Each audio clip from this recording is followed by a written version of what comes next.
Good morning, students. Welcome back to your class, English 2 class. Today we'll be doing the end or the conclusion of relative clauses.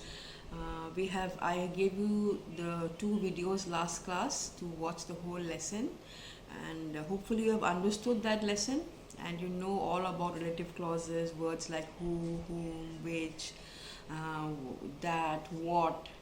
Yes, those are all relative clauses, and these words are used mostly to join sentences. Okay, so these are relative clauses. And I also explained to you defining and non-defining clauses. I hope you understood that. And for the homework today, it is important that you go back into those pages that I sent you and look at the differences between defining and non-defining clauses. It's very important to remember that to be doing one of today's task. Okay, that will in the video I will be explaining it to you, and you will know which task is to be done with the help of the differences that I sent you. So coming back to this, now I have used the book to explain the homework to you. I hope it will be clear to you. I hope you will be able to understand.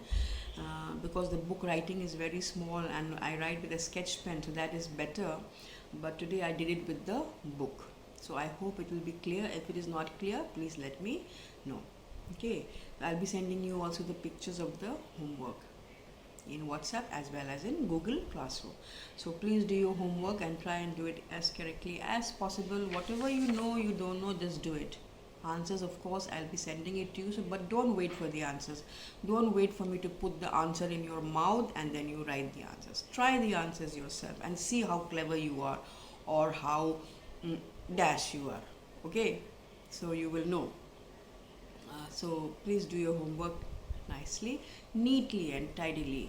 One of the homework is to be done in your copies. You'll come to know in the video. So please do it and submit your homework in Google Classroom only in the attachment that I sent you. I have not opened the stream yet. I think I will not open the stream because you send your homework in the stream and then everybody can have a look and copy your homework. So I don't think you would like that. Yes, you work hard doing your homework and somebody else copying your homework is not right. Yes, so send your homework in the attachment, which is absolutely private. Okay, so continue watching the video and do your homework. So today we'll be doing relative clauses, brain twisters, homework. Since I've finished the whole lesson with you, I've sent you the self-study recording of this lesson. Today coming to homework. I'll explain the homework to you. I hope that you can see the writing on my book. I'll explain two each from each task and then you can do the homework yourself. First one, fill in the blanks with who, whose, whom and where. Fill in the blanks with who, whose, whom and where. I think you have done this, so I'll just give you a quick recap of this. He is the unfortunate person, dash, whole property was burned in a disastrous fire. He is the unfortunate person, so what did you write here? He is the unfortunate person whose, isn't it whose whole property was burned in a disastrous fire. Because here we're talking about this person whose. Next one, the social activist for dash, we all voted, won the election by a huge margin. So what did you write here? The social activist for whom? Did you write who or whom? Answer is whom. In this way, I hope you have completed this task which I gave for homework the last time. Now coming to task B. Combine each pair of sentences by changing the second sentence into a relative clause. Changing the second sentence. So after the full stop, whichever sentence is there, that sentence you have to change into a clause. And not just any clause, into a relative clause. Relative clause because you have to use words like who, whom, whose, that, which. Words like this you have to use for the second sentence. Remember this second sentence into a relative clause. First, task B, number 1. She passed all her examination. This made her parents feel very proud of her. She passed all her examination. This made her parents feel very proud of her. Now, second sentence. She passed all her examination. Then how do we change this? This made her parents feel very proud of her. How do we change this sentence into a relative clause? Make this into a clause. Now it is a sentence. This made her parents feel very proud of her. Beginning with a capital letter, has subject, has object, has verb, has a full stop. It has all the makings of a sentence. It is a sentence, but this we need to change into a relative clause. So what will you put here? How will you join these two sentences? Relative clauses are all about joining sentences. Okay, so she passed all her examination. What will you write here? This made her parents feel very proud of her. So we can write she passed all her examination. You will put the word which made her parents very proud of her. Which made her parents feel very proud of her. I hope you can see that. Yes, she passed all the examination, which made her parents feel very proud of her. Can you see it? Little bit, I'm shaking the camera, I'm sorry. She passed all her examinations, which made her parents feel very proud of her. This is your answer. Can you see that? Okay, anyway, I'll be sending you a picture also of this, so you can make out. Okay, same way you will do task number 2 and the rest of this task. Coming to the next page. Now coming to task C. Fill in the blanks with that or what. If the sentence is complete without that, put that in brackets. If a sentence does not require that, then you put the that in brackets outside the sentence. Okay. In some places you will not require to put that. So in those cases you put the that outside the sentence. This 100 rupee note is all dash I have. Now here in this first sentence, this 100 rupee note is all that I have. You can also say this 100 rupee note is all I have. That also will be correct. So what we can do is, now we can put that here, but that is not required. So in this case, you put your that outside your sentence in brackets. Okay. Next one. Nobody can believe dash you said. Nobody can believe that you said, that you have said. Nobody can believe what you have said. Which one will come, or will that come outside? In this case, nobody can believe, answer is what you have said. Answer is what. The rest you complete yourself. Next one. Complete each of the following sentences with suitable relative clauses. You will have to use relative clauses to complete this sentence. This is the time. Now you have to put more words here to complete the sentence, and you will have to use suitable relative clauses for this task. This is the time. What can we write here? This is the time. What can we add? Which relative word can we use here? Who, whose, what, that, which. What can we use? This is the time. Then, any idea? Think. Come on, think. What can we put here? This is the time. Any idea? We can add. This is the time that I can do my homework. This is the time that I can do my homework.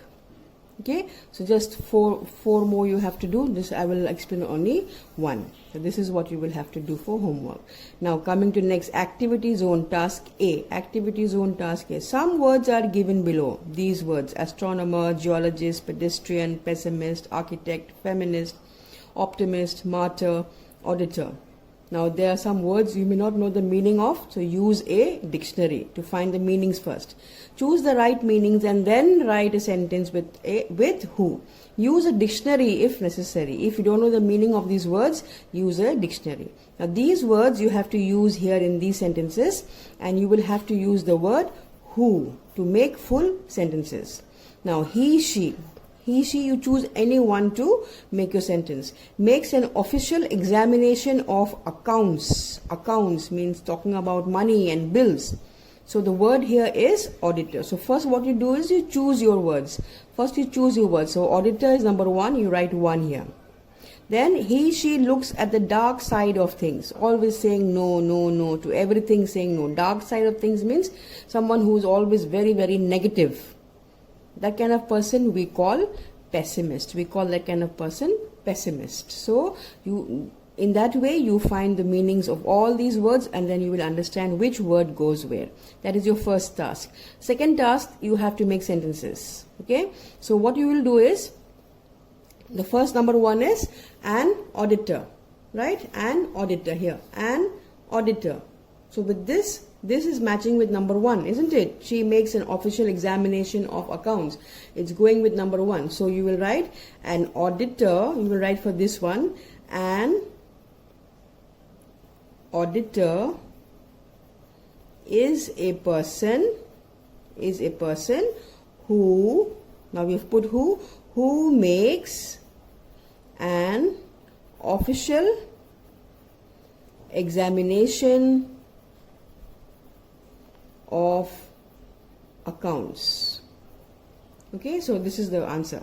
An auditor is a person who makes an official examination of accounts. You will have to put the word who.